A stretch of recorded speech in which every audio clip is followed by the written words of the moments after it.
August is National Immunization Awareness Month, and with kids going back to school in the next few weeks, it's a good time for a reminder on which vaccines are required for children to attend school. Our Eyewitness News reporter Shelby Pay has those details.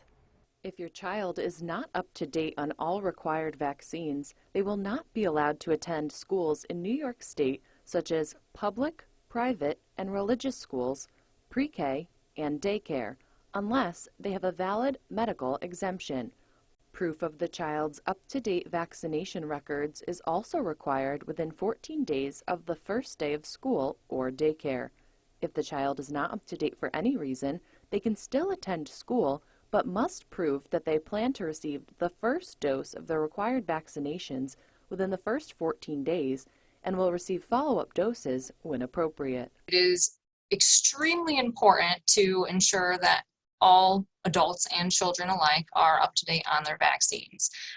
Vaccines can prevent many diseases, and illness in children is typically a lot more severe. And with polio recirculating recently in Rockland County, it is a pertinent reminder that vaccine-preventable diseases such as polio are still a threat and that vaccination is the best protection. Polio is a disease that one has to have a vaccination against in order just to go to school. There's been a successful campaign over the years to reduce the presence of polio across the United States.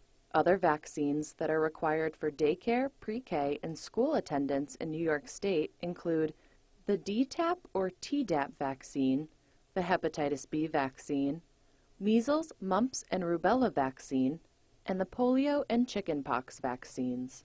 And additional vaccinations required for middle and high school include the Tdap vaccine for grades 6 through 12 and the meningococcal conjugate vaccine for grades 7 through 12.